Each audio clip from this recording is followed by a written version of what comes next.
are you? My name is Pinky Gilani and you are watching Pinky TV. This is What Women Want, and if you are watching on Facebook, make sure you drop us a comment and let us know where you're watching from.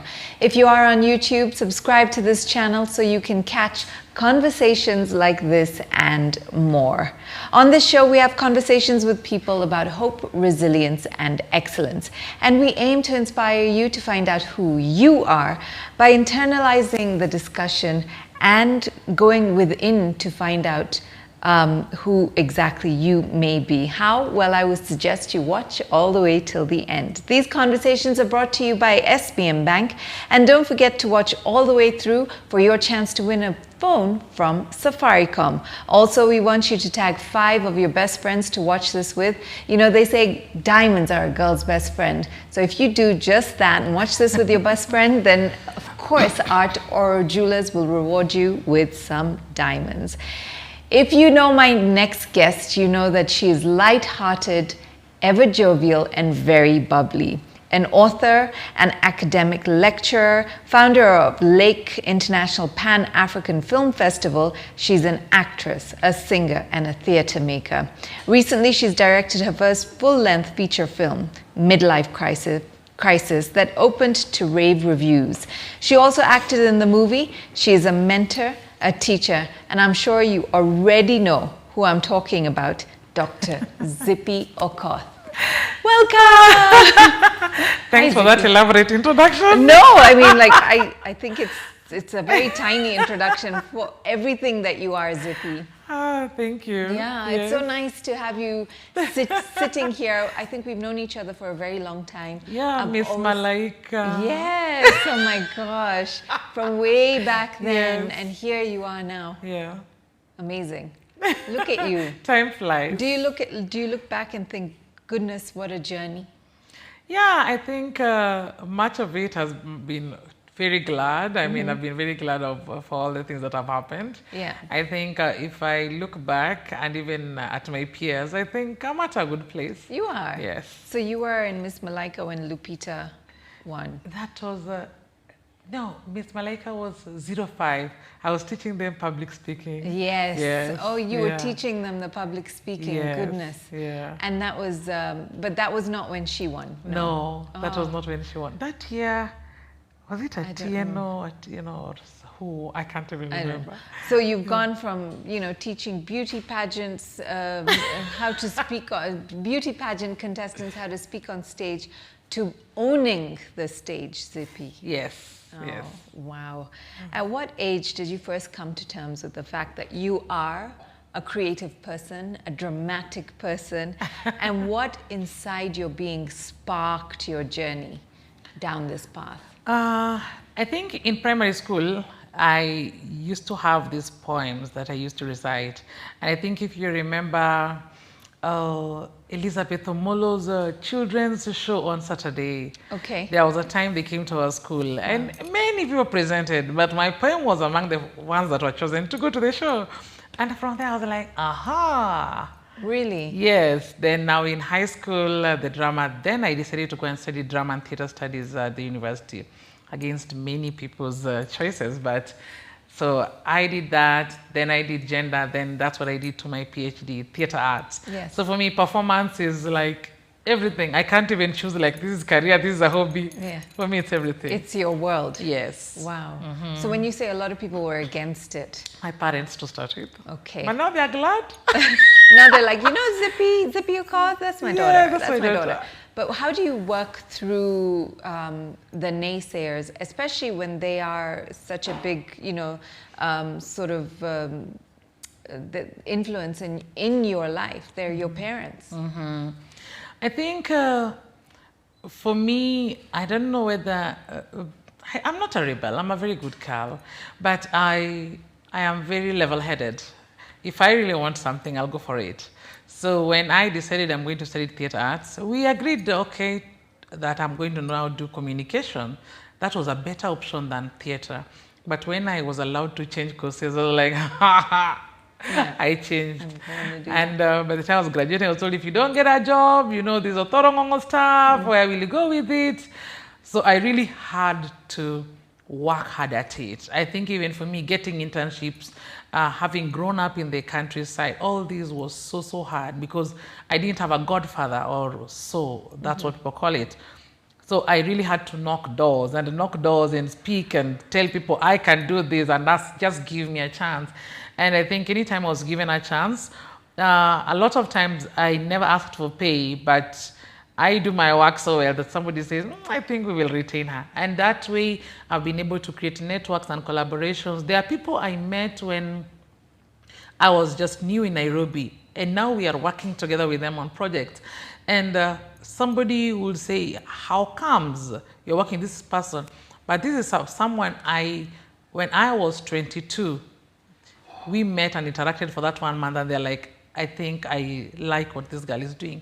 Now, 15 years later, they still remember that we can do this together. And I think that's what we can tell even like the younger people. Yes. It's not about money all the time. Sometimes the reward comes 15 years later. Yeah, yes. Absolutely. Yes. I like how you said that you sort of just stood your ground. But in a way, I'm sure your parents knew that you are a strong-headed person. Yes.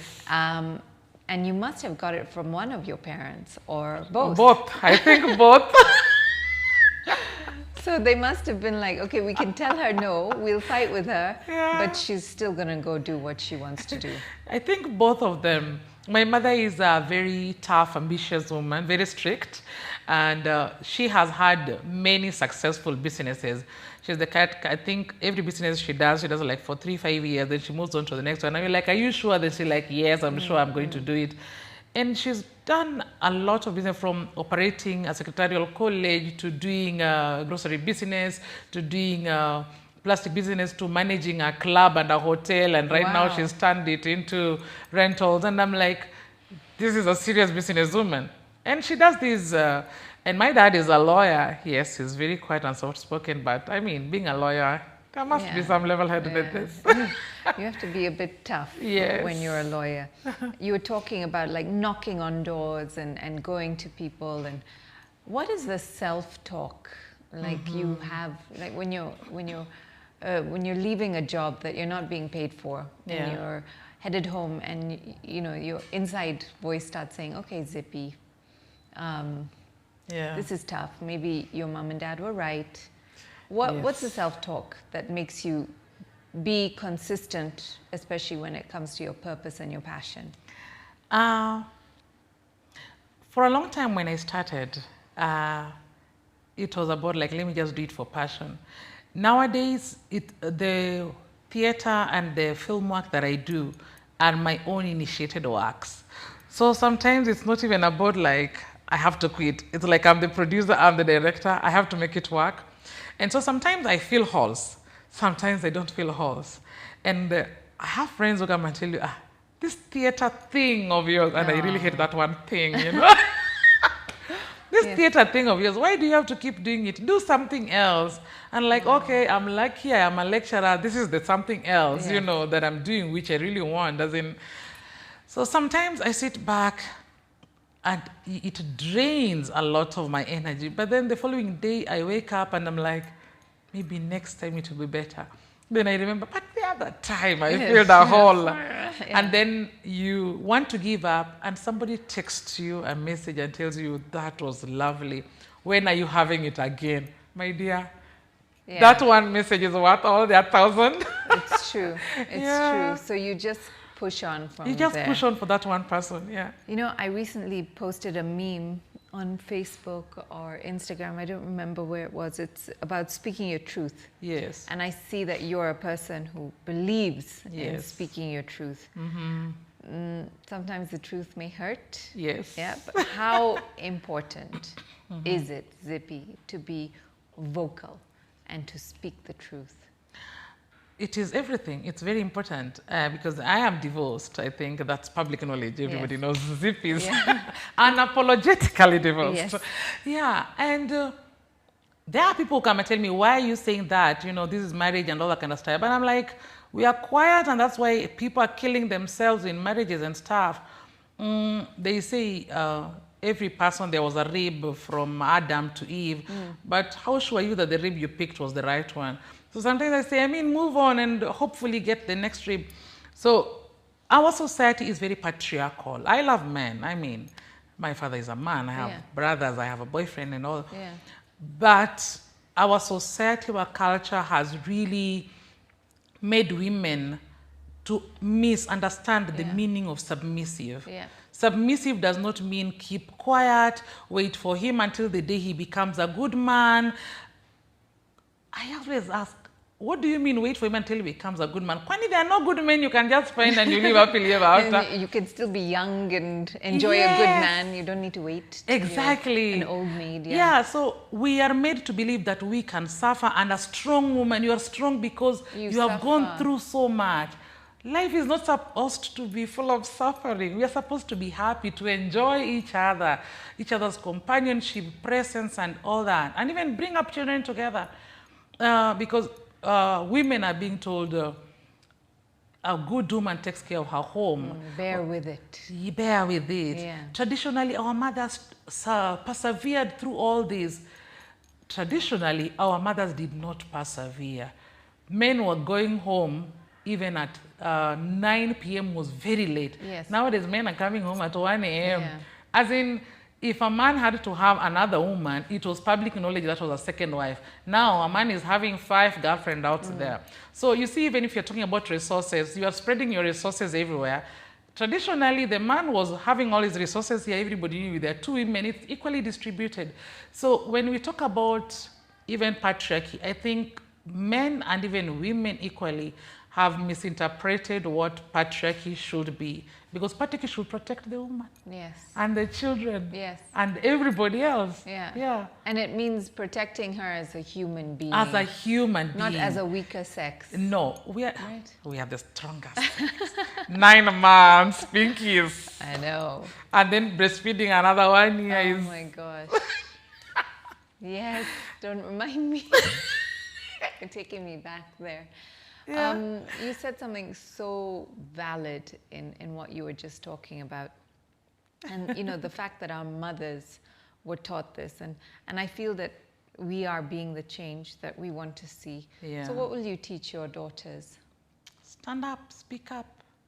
Always say your truth, because your truth is not just about to save you, it's supposed to save somebody else. Because me speaking out for other women, me speaking out against domestic violence, me speaking out for a younger woman to be able to fight for what they believe in is not just about me. Another young girl or another woman going through the same looks at me and says, wow, she went through that and look where she is. I think I can. I can move out, I can stop this abuse, and I can start life again. And I always tell people, abuse is not about somebody telling you, how do I put it? It's not about one word, one day, then you walk out. No. Divorce is hard, guys. Divorce is hard. It's tougher. Yeah. Abuse is a consistent behavior of somebody putting you down, beating you, and all that kind of stuff. And we should not tolerate that, because once somebody messes up with your self-esteem, trust me, mentally, there's nothing else. You know, you'll never see yourself as beautiful. You'll never see yourself as capable of doing anything else. And it goes to something as nitty-gritty as you'll never even think you can clean this table well. You don't, if you can't believe that you can clean this table well, Pink, you can't believe that you can do even knock a door and ask for a job. Yeah. So if you believe you're in yourself, and you know, I'm beautiful, I'm strong, I'm intelligent, then if this man tells me you're stupid, okay, day one, it's okay. Maybe he's angry. You're stupid every day? No. I can't be stupid every day. If I am stupid, it means you're stupid too, because an intelligent man can't get a stupid woman. I mean, so you're stupid first. You're stupid first. Yeah. So I always say that you speak what you are. Yes. You know, exactly. You see the world as you are. Yes. So That's what I believe. But where did you find the strength, Zippy? You know, again, let's go back to that self-talk where you were just like, okay, you know, this is enough. This is abusive. This is not okay for my emotional intelligence, for my mental health. Where did you, what was it that Zippy said to Zippy where you were just like, okay, I'm done and I'm walking out and I'll be unapologetically walking out? Pinky, when I was being abused, first I didn't want to accept that I was being abused. Okay. But from the first year of my marriage, I was being abused. And I wanted to be a good woman. I wanted to be the religious woman. And I turned to God. You know, I bought all these books. Wow. The Power of a Praying Wife. I think I have that book as well. I think we all do, yeah. Yes, and I devoted myself. But it reached a point, I was like, this is not even about prayer anymore, because I started praying now, like, God changed him, that didn't work. God changed me, it didn't work. God make this thing work, it didn't work. Then I changed my prayer. I'm very prayerful, I think. I changed my prayer. I started praying, God make me see, let your will be done. Pinky, I started seeing things that, forget even the physical abuse. The physical abuse, that one was there from the very beginning. Yeah. But now I started seeing this other level of disrespect of, they say, society, they say it's okay for men to cheat. But I say, fine, what I don't know doesn't hurt. Don't let me know about your girlfriend. Yeah. You get what I mean? Yeah. So when it reaches a point where your girlfriends now call me and tell me stuff and send me shit, then I say, aha. Then I started realizing that there's no more love, when there's no more care. I was single in a marriage. For a long time, yeah. I was single in a marriage. I had to make my own decision. I was taking care of myself. And when I say I was taking care of myself, I mean, I was living in a beautiful house. I had a beautiful car, but I was taking care of that car and that house and all. And one day, this guy beat me up on the streets. Yes. And at that point, for whatever reason, I don't know whether to call it temporary insanity, I made a choice at that moment. I'm not going back. Because there had been many, many moments of, you know, being beaten, being humiliated, and I had kept it a secret because, you know, you don't want the public to know. Yeah. When your neighbors come and see, there were screams here last night, what was happening? Did you hear them? Like, I didn't hear them. Where? And you know it's you. Wow. But now this one was on the streets of Kenya Cinema. Pinky, on that day, things that happened, I don't even know how it happened. I called my sister, I told her, take my child to your room, sleep with her, go into the cupboard, take my certificates, sleep, take them to your room, plus my laptop. Those are the only things I wanted kept away. And I said, I'm going to auntie's place. My phone now has been stolen on those streets in the fracas. Yeah, instead of someone helping you, they're stealing a phone. Yeah, tell my aunt I'm going to a place and all that. And I took a cab and I went. And the following day, my sister came. And up to now, Pinky, that's how you left. I left. I was like, enough. Like, you see, it's like, yes, I'm naked in the house. But when you throw me outside the gate, then everybody sees my nakedness, then there's nothing more to hide. Yeah. And so for me, that was like, I think I've kept it too much. And we had gone for counseling in the church. We had tried to talk to all the people whom we thought could talk to us, you know, as a couple. Nothing was working.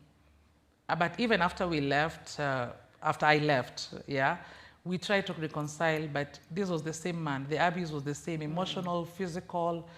I don't even want to say financial, but I was feeling like, at one point I was feeling like drained, you know. Like somebody earns much higher than you, but your man is the one that's getting finished and taking care of the house, you know. So. Oh my gosh.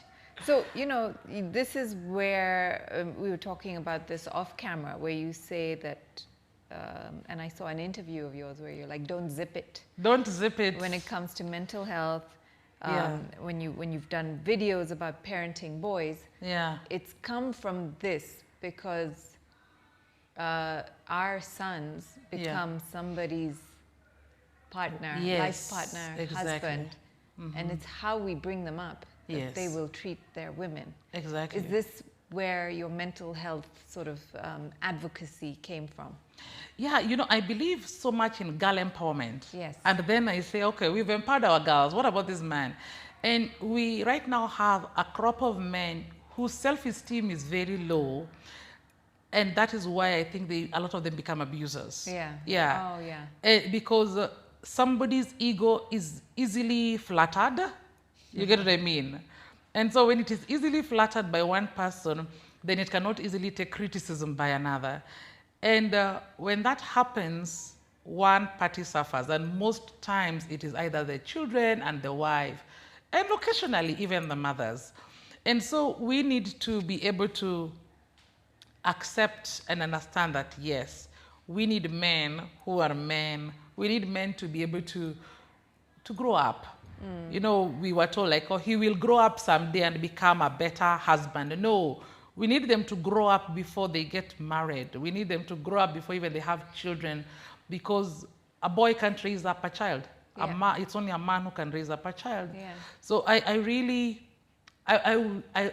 really like championing, like, how can we have men in the society? Yeah. Thinking we want to be loved by men. Yes, it's true. It's true. And we're you know, not talking about opening doors. We're just talking about somebody who can listen. Yes. Yes. Yeah, it's not about chivalry. It's about empathy, maybe. Yes. Compassion. Yes. Somebody who sees you as an equal. Yes. You know, you're also human, I'm human. And Exactly. we're partners in a relationship. It's not I'm better than you. Exactly. Wow. Well, okay, so, you know, let's talk about your career. And I've seen that you've said that we have to empower, inspire, and motivate the youth. Yes. Yes. How do you see this happening? And why is it so important? I am a lecturer, Leah, and I meet people who come from high school. First year, they are just 18, some are even 17. And during that transition, 18 to 23, before they go to the outside world in campus, a lot happens. When I meet them the first time, the freshers are always very nice.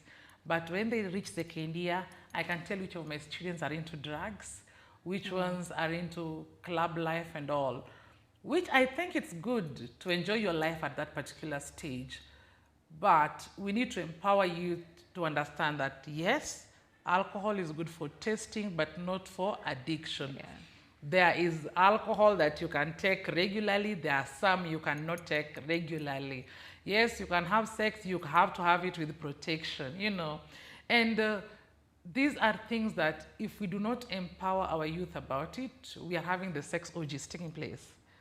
Am I allowed to talk sex? Yes, yes.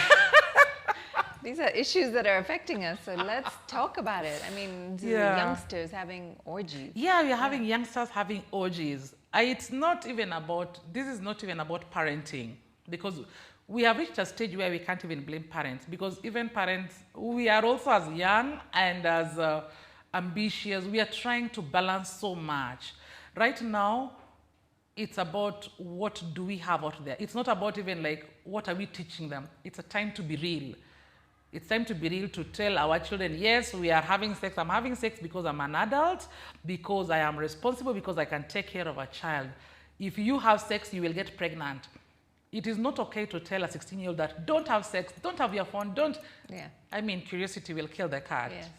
Just tell them sex happens. Right now, you are at puberty. You've started having your periods. It means on the 14th of every month, you can easily get pregnant anytime. If you don't use a condom, this is going to happen to you. But we are covering ourselves with religion and not wanting to speak the truth. We need to start telling children the truth from the age, is it 10? Wow. The moment your child starts changing into puberty, tell them the truth so that they make informed choices. Let us tell them the truth. Let us not scare them. Yes. Yeah, because when you are told don't go bungee jumping, You're it's when you're go like, bungee I jumping. want to go bungee jumping. But when you're told you can go bungee jumping, it's a sport, but this is how it makes you feel when you do. You'll be like, oh, it will make my heart race faster and all that kind of, then you'll decide whether you want your heart to race faster or not. Yeah. Yeah. That's your choice then. Exactly. You're allowing your child to make an informed choice. choice. Yes. That's really important, Well, I think. actually, if you don't, the neighbor will help them do that. Yeah, in the society, right? This is our society.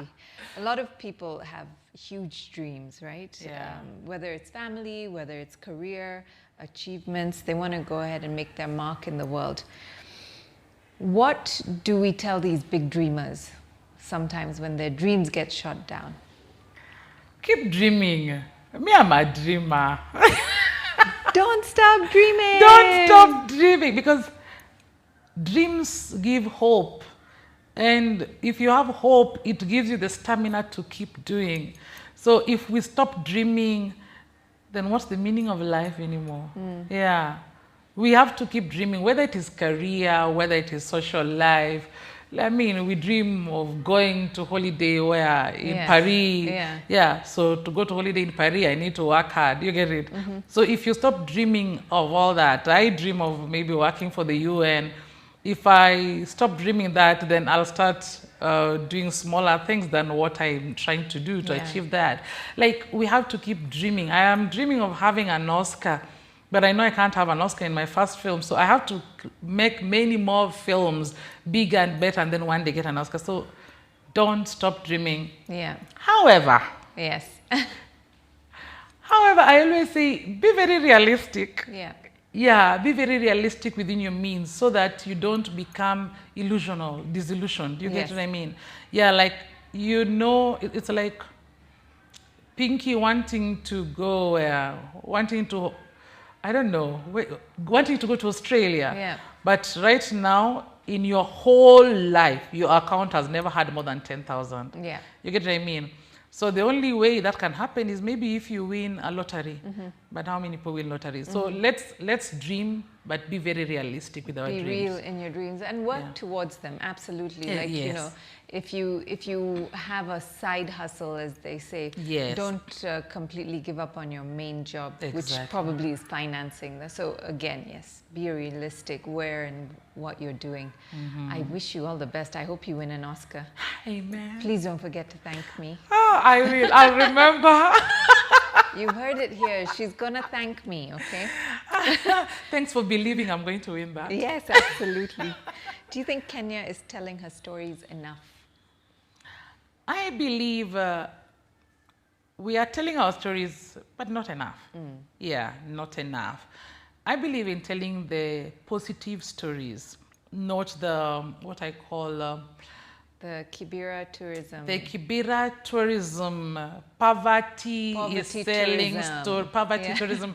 And like, we have even if you want to tell a story in Kibera, there are many positive stories in that area, not just because of somebody who is helpless and then they are helped by a white man and they study in Oxford and come back and help the society. I mean, we have people there who are creating the juakali industry and are doing beautiful things. You get what I mean? Yes. Yes, we have got people who are having, how do you call it? They are teaching children how to maybe dance, do some crafts. Why don't we tell these stories? Why do we have to start with, we were suffering, then somebody came and saved us? Yeah. So we are telling stories, but not enough of the positive stories, not enough to sell us as a prime people. We look at the whole country. Let me say even just Nairobi. If you look at the slums, that is Kibera and Mathare, they do not take 20% of the whole of Nairobi. So why aren't we telling the 80% of these other stories? Other stories, Why are we only telling this 20% year in, year out? Yeah. So for me, out of every 10 stories, only one should be Kibera and Mathare. Let the other 8 stories tell us about, because our kids need to dream. Our kids need to look at Pinky and say, I want to be like Pinky. You get what I mean?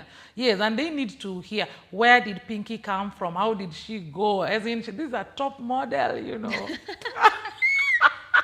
They don't know. This is what we're forgetting. Yes, true. Yeah, they'll forget. So these are stories. These are stories that need to be told. You know, when modeling was modeling, Pinky, you were a model when modeling was modeling. I know. Girl, don't I know? I miss those days, though, honestly. So I did a webinar where I spoke about women being more in the industry, especially when it comes to media and the creative industry. And you know, there's not enough DPs, There's not enough creative directors when it's women. There's not enough photographers when it's women. So how are you as Zippy Okoth, Daktari, how are you making sure that there are more women in this industry? Let me say, Midlife Crisis, the film, has got 80% women. Wow. And Even we are in the crew? In the crew. Wow. Because yes, the actors are mainly women, but even in the crew, Yes. the director producer is a woman. Yes. Production manager is a woman. Sound, location sound is a woman. Production design is a woman. Costume and makeup is a woman. So the only people who are not women there, it was just the camera. Even the editor is a woman. Okay. So it was only the camera guy and the grips person. Yeah. So we have like 80% women. And for me, it's about giving those stories. When people can hear like, oh, that movie had 80% of women. Then somebody else making another movie is like, oh, so the lady who did sound on that set was a woman. Then let me call her. And right now we have got like 3 DOPs who are women in the industry. But, Nikopate time. No, it's okay. Go ahead. Silence on set. Anyway. Right?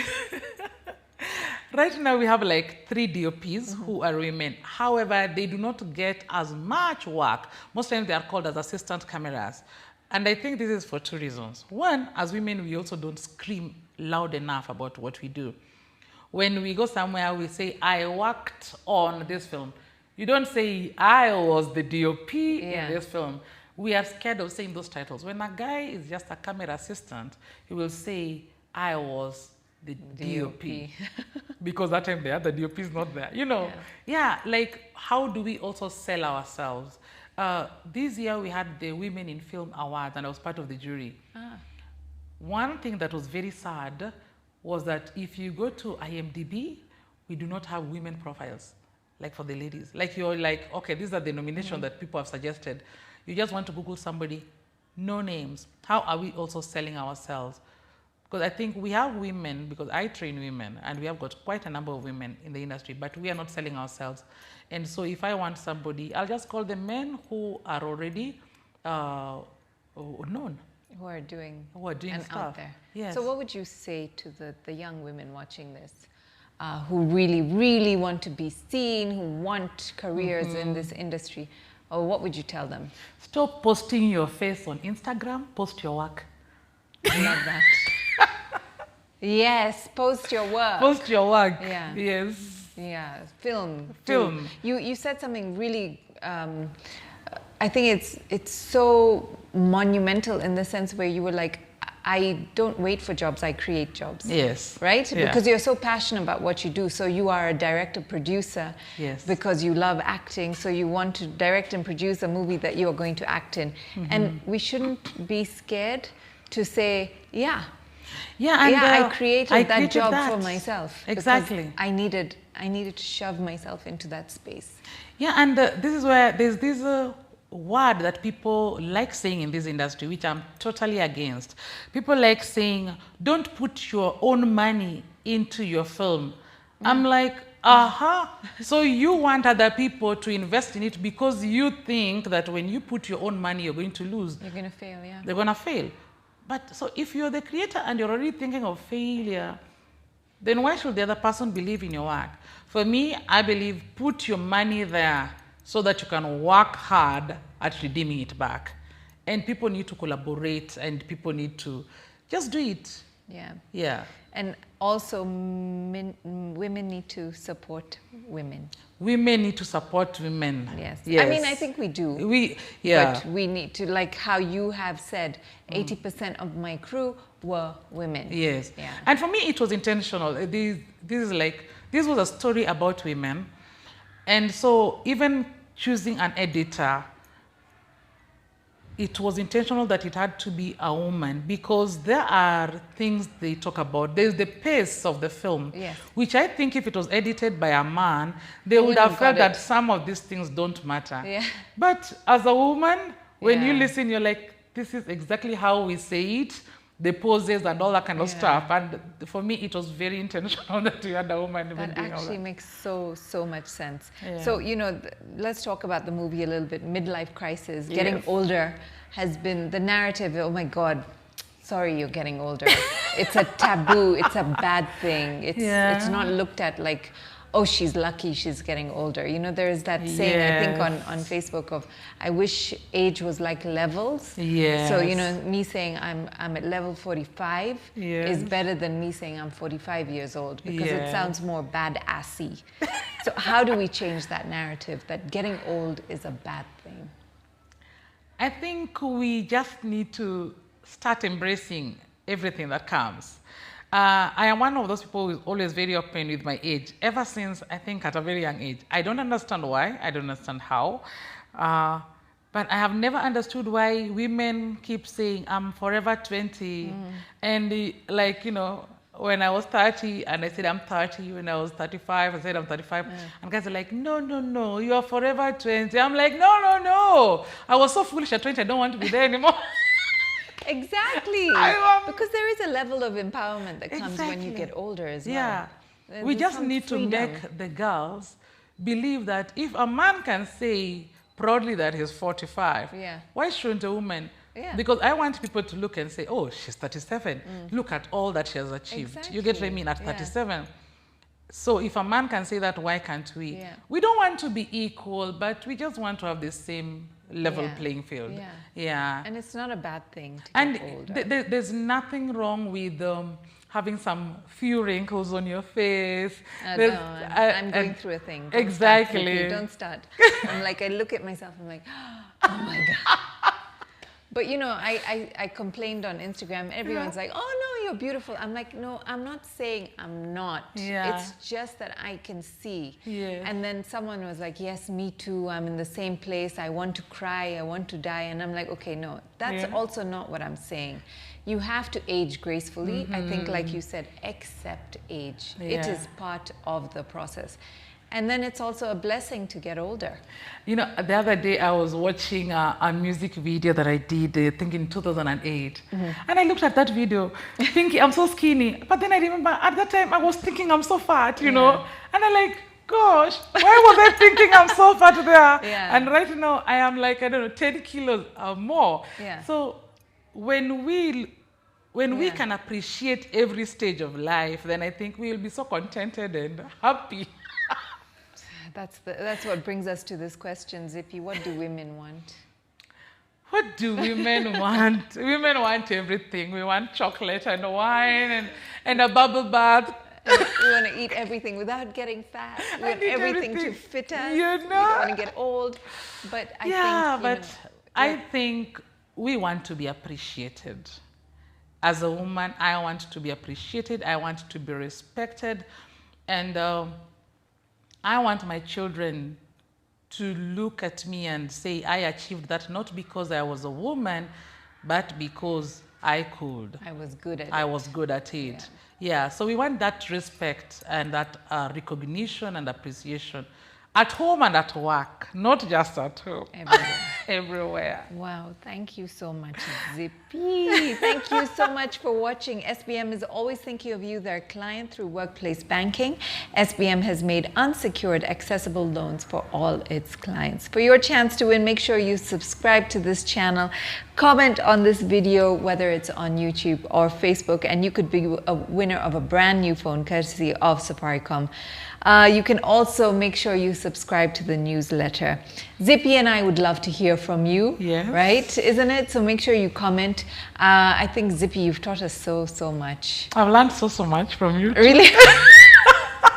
I'm like, I love my guests because I think the way they just express themselves, there's so much freedom. Yeah. You're able to just openly share and teach. You don't know who's watching and learning from you. Exactly. And this is not only here, but consistently, as you are a public figure, people are always watching and learning from you. Yeah.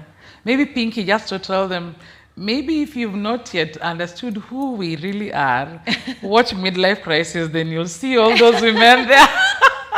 It's showing in all the cinemas Yes. until mid-December. Oh, wow. Yeah. Yes. So please go out and watch this film. Support a Kenyan movie, support a woman-driven movie. Yes. And support something about what Zippy and I have been complaining Maybe about. they'll know what women want after that. On this show, we have conversations that aim to inspire, and we hope that it causes you to take a deep dive within yourself to find out who you are. Real power is always internal. Real power is self-love. Real power is from your core, and real power comes from authenticity. There's nothing like showing up as your authentic self. Find that person, show up as that person every day. The world will be so grateful that you did. Thank you so much for watching, and we'll see you again real soon.